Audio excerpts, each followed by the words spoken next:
That is not the case. I'm sat here with my wig, my good friend. There, look. Oh, isn't it sweet?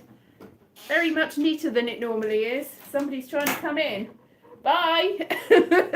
I don't know what that is. We've got shopping delivery coming, so I might be interrupted imminently. But thank you to the 2 people that are here. That's very nice of you to be here already. Oh, there's the door. Just the door. Make for the door. I can't get comfortable here. I'm all hemmed in. Hemmed. I've already lost one person. Hello. One person that's left, though. You have to see everything. If you don't want to, then it's too late because you're here. And now I've lost you. I've definitely lost you. And now I've lost 2. 2 people I had. And now I've got 1. Back again. Hooray. It doesn't mean anything. There could be 100 people here and it's just not showing me them. It's probably not though. So let's just get myself in shot. Whoa, that wasn't very successful. So it's got a life of its own. I'm getting all hemmed in here and just like, sinking into the sofa, getting eaten by the sofa. This is the last but one show. It might be the last show because tomorrow is another show. Hello. So I've got 3 people, Holly and Stephanie and somebody else. Hello, welcome. And anyone else who joins in later, welcome to you as well. Just because you weren't here at the time, it doesn't matter, you're still here really in spirit as well. Hooray for you, haha. And I'm just sinking into this sofa. Can't get anything nice and comfy. I'm just like, my hair's in the way. I need to cut it all off. So yes, this is the last but one of all these shows. It's been a blast, or so it goes. Everyone has had loads of fun, except everyone that's watched it and me. But everybody else, you see, except everyone who's watched it and me. But everybody else has had loads of fun because they haven't had to watch this load of scum. Ha ha ha. But that's fine because we've enjoyed it in our way, in a very, very special way. It's unique. You're special people that have watched. And even if you've enjoyed it, especially if you've enjoyed it, you're very, very, very, very special to me. So we've done lots of fun things, haven't we? We've explored the universe, almost, or have we? Have we explored the universe? Have we been to any of the planets? Hello, Terry. Are you the 3rd person? I'm going to assume yes. So everybody's here. And I can see the comments. Somebody said today that they commented and I hadn't answered them. And that was mainly because most of these, I've got this little tiny phone that is doubling as a camera and a sort of broadcast studio. Oh, the modern technology. Oh, how amazing it is. I think I can see the shopping coming. It's amazing. See, deliveries at home. Who'd have thought it? Then again, I remember when I was a very small child, we used to get deliveries at home. We didn't used to order them on the internet. I think you just had to phone up and they deliver a van full of fruit every Thursday. Oh, how lovely it was. It was a chilled van full of fruit. Have I been discovered yet? Well, you've discovered me, Terry. So yes, I'm discovered by everyone that matters. A very, very small group of people have discovered me. Yes, so we used to have a van full of fruits. We had apples and oranges, and that was about it really. Maybe bananas too. Occasionally pears and some peaches and strawberries, but the oranges were lovely. They were freezing cold, and they would come about the same time as Lauren Hardy was on the TV on BBC Two, BBC Two, BBC Two, BBC Two. So the oranges coincided with Lauren Hardy, and they were big oranges with tiny little bits. Navel oranges, they were. and so we called them Laurel and Hardy oranges, because the little one was inside the big one, and we didn't realise that that might sound a little bit rude, because we were children, and children are innocent and pure, and they say things that you laugh at because they are not so sure that that means anything, it's just innocent and pure, and everything that adults think is wrong and bad, because children say funny things, but they're not funny things that the adults think, they're just funny things, and we had a lovely time eating Laurel and Hardy. Anyway, that was fun. That was lovely. There was also a rape of Harold Lloyd. Do you remember that? Whoa, that was great. Laurel and Hardy and Harold Lloyd. They used to have some lovely stuff on BBC Two. All those stuff, and Charlie Chaplin too, and also Buster Keaton. Hello, Windwalker, Exie. Hello to you. Yes, so we would watch. Buster Keaton was funny, and Harold Lloyd was funny, and Laurel and Hardy were funny, and there was also Charlie Chaplin. He was on there too. Charlie Chaplin was a thing. Charlie Chaplin was one of the biggest stars of all time, but he was an awful person. Awful person. One of the early geniuses can get away with anything.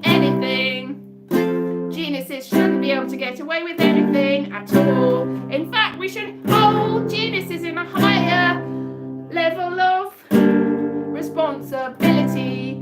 Geniuses and famous people should not get away with it. No, they shouldn't. Now, I'm not sure about Fatty Arbuckle. I used to think that was a terrible story. Poor Fatty Arbuckle, who didn't do anything really. But then you analyse the story. I think the girl was called Virginia. You analyse the story and then you go, yeah, fair enough. Maybe Fatty Arbuckle wasn't a victim of society. Maybe he was just another person that shouldn't have done things that he did. I don't know really. Yeah, because that's it. The Fatty Arbuckle scandal, one of the first Hollywood scandals that ruined somebody's career through people thinking that you did something when you didn't. And I was like, oh, how outrageous. But as time has gone by, and that sort of thing's happened a lot, and you go, oh, poor celebrity getting accused and being, oh, mud sticks and poor celebrity. And then you go, yeah, though. They do let people get away with it. And unfortunately, Fatty Arbuckle coincided with the sound, the talkies coming, and Fatty Arbuckle was surplus to requirement, and poor Fatty Arbuckle wasn't going to be protected by the system. As soon as you're not protected by the system, then you go. But before that, if silent movies continue, then Fatty Arbuckle, I've no doubt, would still be making films now. Even though he'd be about 150, he'd still be making films now. But unfortunately, they didn't need him anymore because the talkies came and the talkies killed the silent movie star. Almost literally. So poor Fatty Arbuckle, or was he? Because when I was a child, I really did think poor Fatty Arbuckle, but nah, I'm not at all sure. It's all a little bit... But you know, these things happen, don't they? Poor things. I've only been talking, 9 minutes, is that all it has been? And I've gone through so many subjects. 4 people now, or 5 people when you include the 2 people that are watching it on the same system. So I don't know, maybe those 4 people represent 400,000 Maybe one of you's playing this in a stadium gig, and I'm playing a stadium gig, a huge stadium gig, and there's hundreds and hundreds of people that aren't paying to be seeing this. I could be charging hundreds of pounds,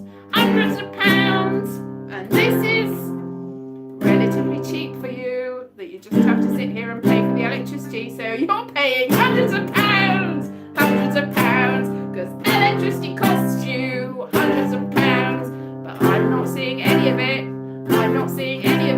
and neither are you, because the electricity will go out very soon, and you won't see anything, because nobody can afford that.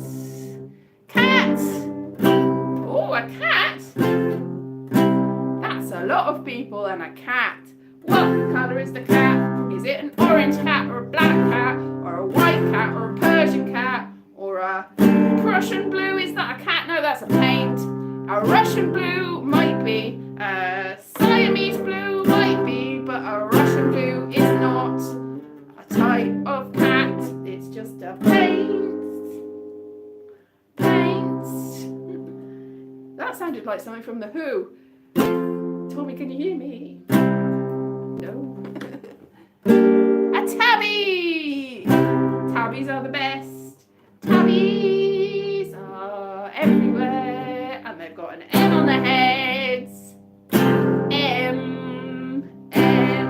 Every single tabby's got an M on his head. Boop, boop, boop, boop. Which stands for whatever you want it to. Whatever you want it to. I've heard some legends that we won't go into. Supercalifragilistic. They are the best. Apart from all the other cats who are also the best. I said some horrible things about cats. But I really like cats. But I tell you one thing. Those fleas that were here are cat fleas. That's what they said. Because cats are always with you. Cats are always with you. Even when they're not with you, cats are always with you. Scarab. Ooh. The M is a scarab. Not sure how that works. Because it's not really the same shape as a dung beetle. Dung beetles, those scarab beetles, they're very shiny, all sorts of beautiful colours, considering how they roll their little balls of dung in the sun, representative of the gods pushing the sun down into the underworld, and it comes back around again. Because the sun is a ball of dung. I don't think it is actually a ball of dung. Supercalifragilisticexpialidocious, quite very profound. Words to live by. Mary Poppins. Supposed to be the legs. Oh, that might make sense. It's a sort of funny, like one of those things in the magazines. Do you remember them? The magazines that had all the close-up things, and you had to guess what they were. So you had to guess what the things were, like a close-up of some little tiny horse. Guess what the things were. Could it be a set of bowls? Do they have little tiny holes? Is it a beehive? No. Is it a sieve? No. I know what it is. It's a tiny little cheese grater, and that's what the close-up was, and that's how an M looks like. Legs of a beetle. I can't see it myself, but there you go. Grey parrot. Oh, and I've also got a parrot, an African grey parrot, and a tabby cat. So that's 4 people plus an extra person and a cat and a parrot, and all the fleas and all the bugs that are also watching me, and the ghosts, and the demons. I hope there aren't any demons. That would be quite scary.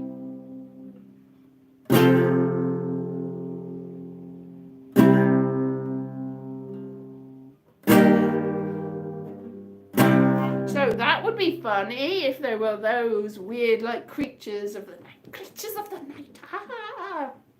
Does anybody believe in those? No! There's a lot of tales of the fairy folk. They're the fair folk. The fair folk meaning beautiful folk. So they're of all different types. Fairies can come in all different types. And yeah, there's some discussion about the people in the Lord of the Rings, that there was a diverse casting. People like, oh, but the elves have to be pale. It's like, no, they don't. Elves can be any colour that they choose. And they look beautiful and ugly and anywhere in between, because there are elves all over the world. Every culture has elves, which makes you really wonder what on earth they were thinking. If every culture has elves, then one of the elves are elves around us, are elves surrounding us, are there elves behind us? Are there elves in the sky? Are they looking at us and giving us the evil eye? That would be quite scary if there are elves everywhere. Now, every culture has elves. That's very strange, isn't it? But I mean, it makes sense when you think about it, because there's rivers all the way through Europe that lead all the way to Africa and the Middle East. And the Vikings used to go all the way through to trade, and the trade routes went all the way to China. So all the people from all of those areas used to always go. I mean, you look at the 1001 Nights and all the stories there, and it's really it's a nexus. Stories from around the world. When you start reading them, there's stories from all different cultures that were collected because everybody met each other. And I also saw something very interesting recently, that they found a really, really old skeleton, like 50,000 years old, of a different sort of human that they'd never seen before, that was in Indonesia this time last year. And then they realised that the people of Indonesia and Australasia have been there for a very long time, and they also have stories about elves. And when you start to think about it, that's a bit scary that everybody has stories about elves.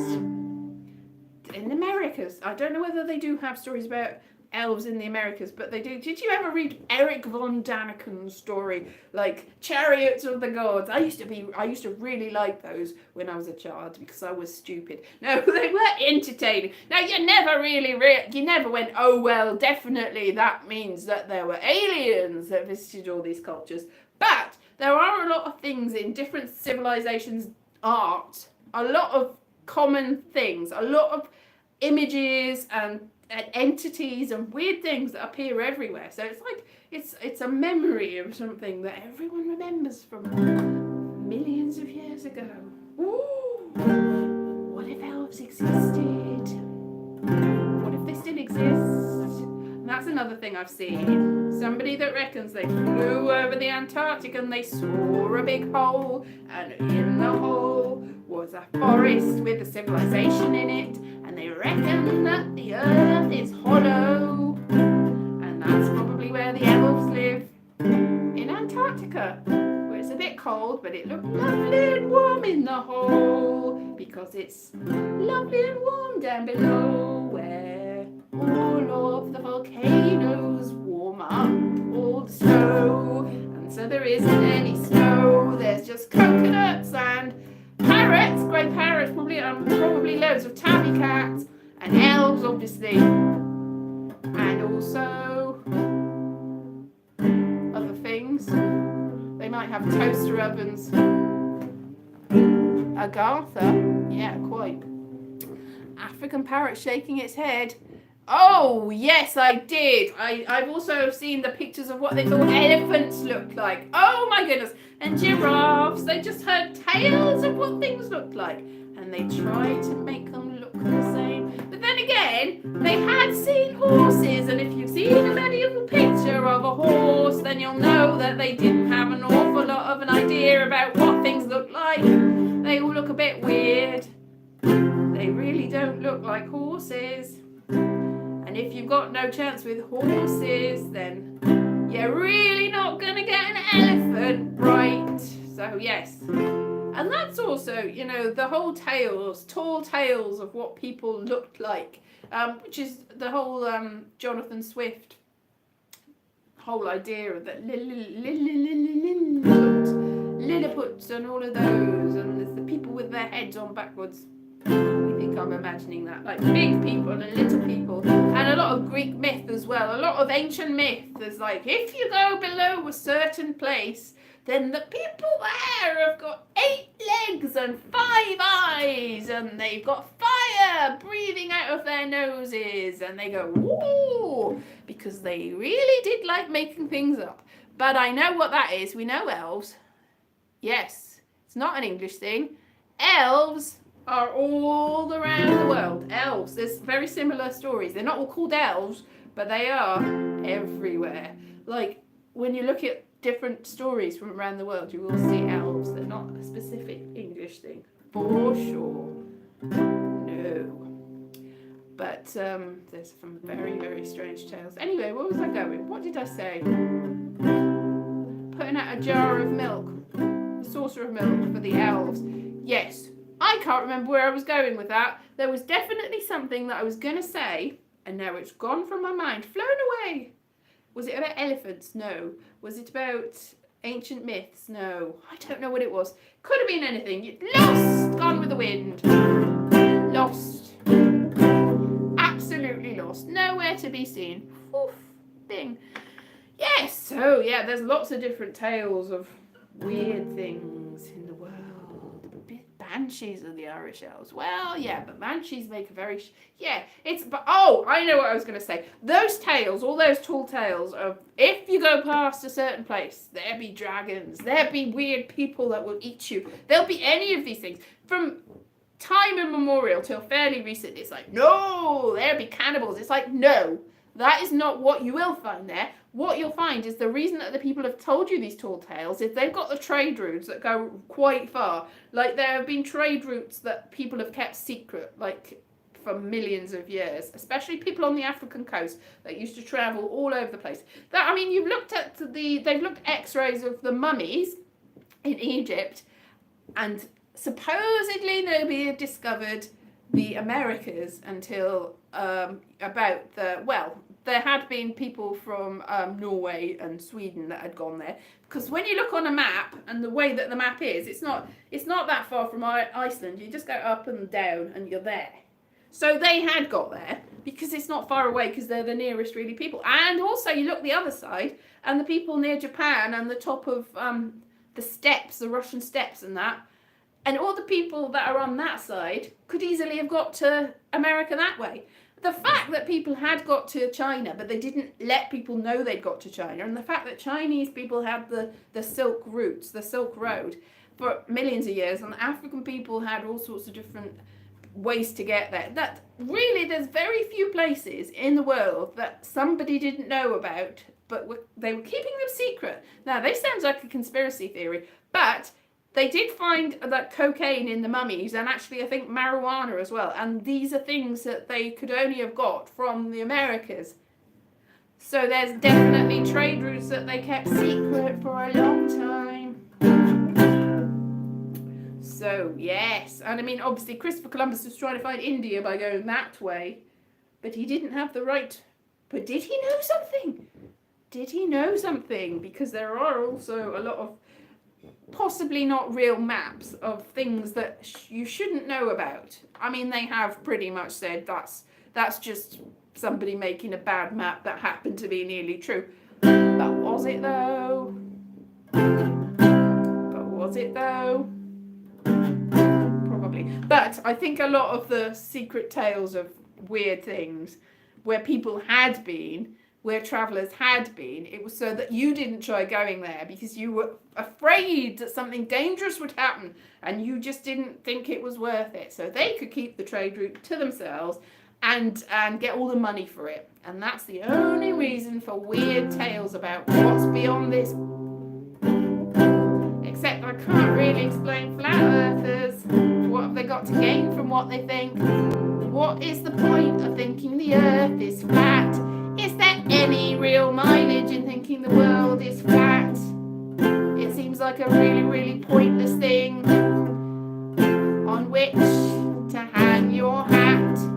I don't think that the world is flat.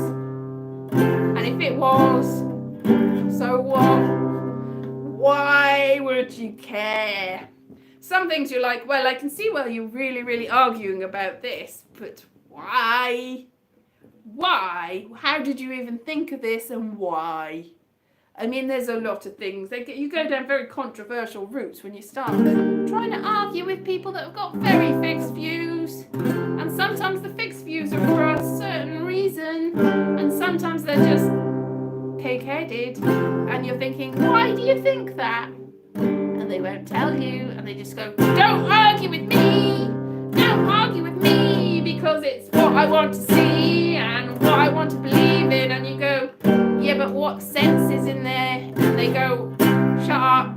And you go, yeah, but. And they go, shut up. And you go, what about the proof? And they go, shut up. And you go,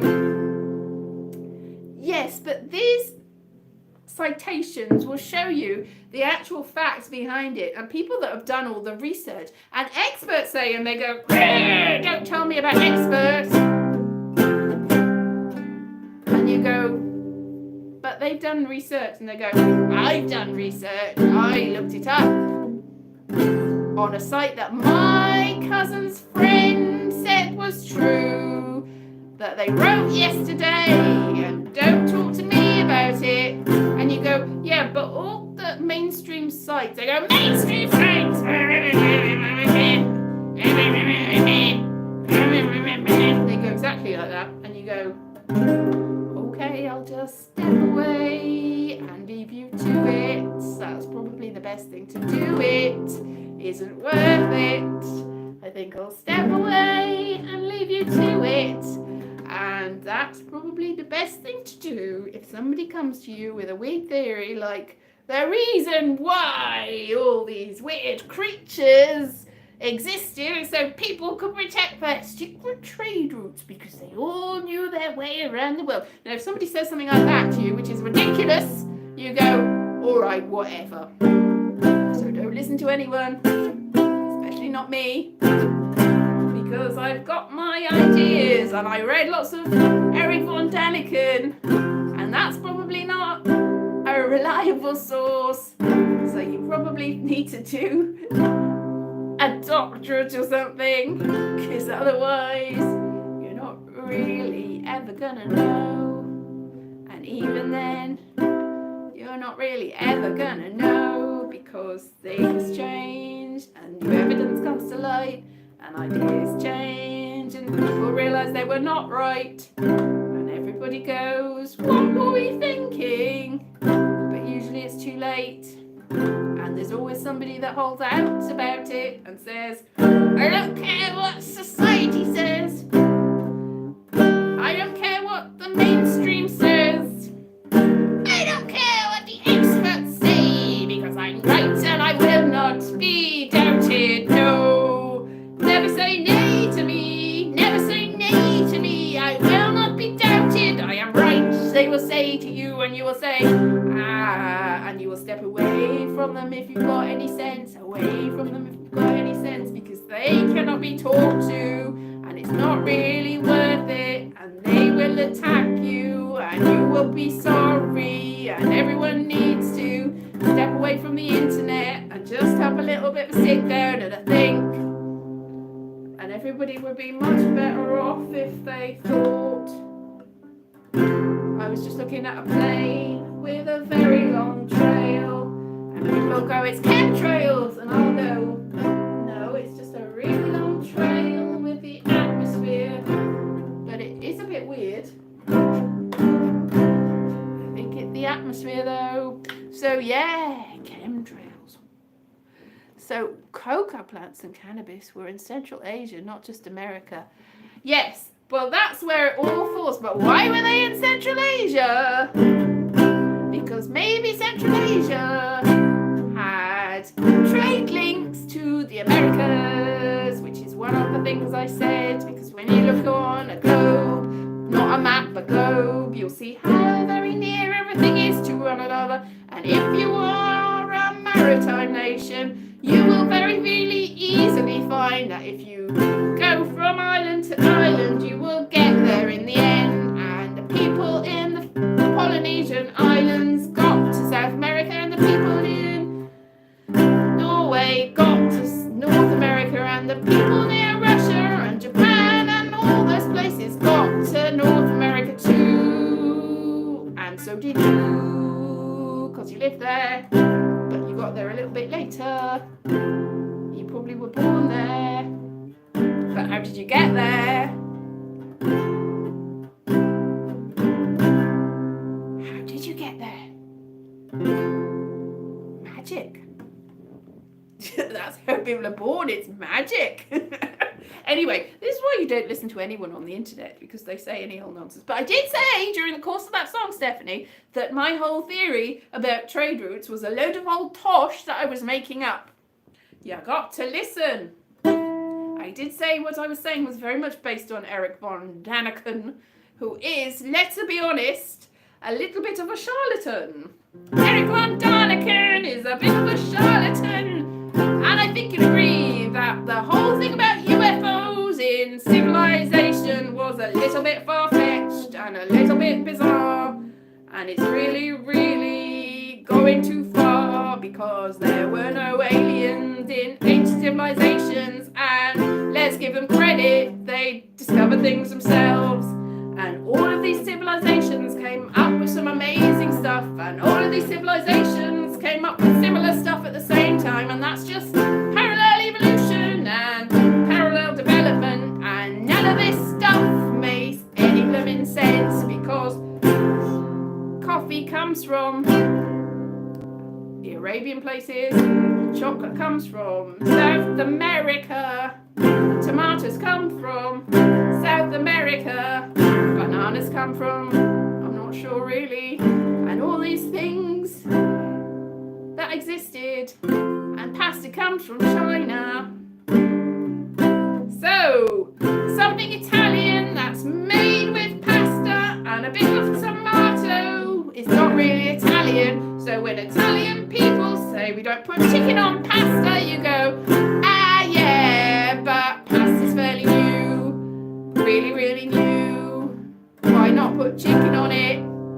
You may as well, if you really like chicken, and if you're a vegan, or if you're gluten-free, then don't eat the chicken or the pasta either. And the tomatoes come from South America, and fish and chips come from Eastern Europe, and potatoes come from South America. So nothing we eat is from where we are, and that is the end of that. We're all from all over the place, and that is that. Do you like cornettos? Oh, cornettos, like ice cream, fairly recent development. But if you put cream in some ice, then you make ice cream. So if you live in a cold country and you've got some cream that happens to be there, then you've invented ice cream. This is one of those things. I've been looking at like who's invented stuff, and I was like watching a TikTok video out.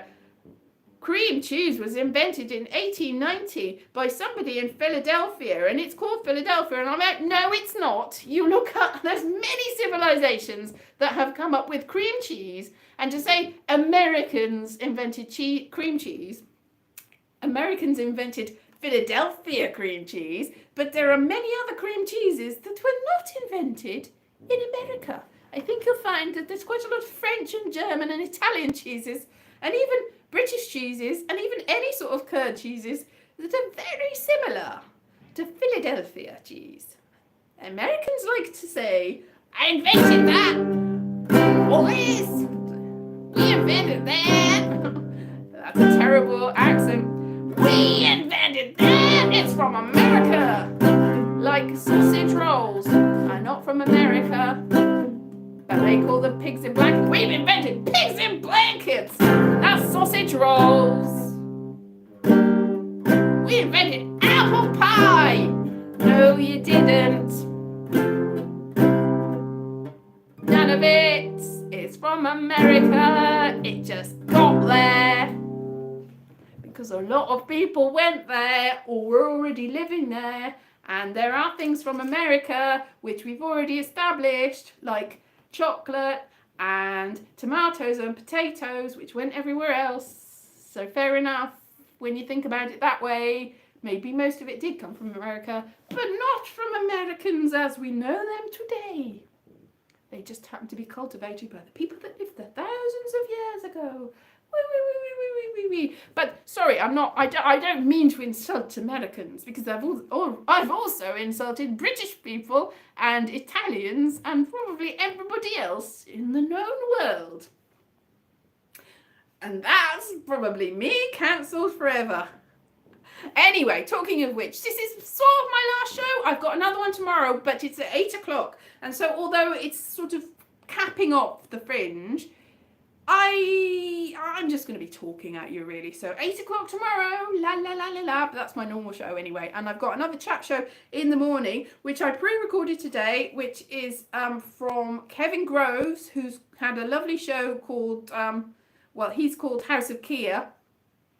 And he has storytelling, so he's telling me about that in the morning, and then one of these shows in the evening. So thank you very much for joining me, including the African parrot and the cat and anybody else that was here. I love you all. There's only 2 of you left, so probably the African parrot and the cat have gone somewhere else. But I will see you anyway. Bye-bye now that I've insulted everybody. Nobody's commenting anymore. Bye-bye.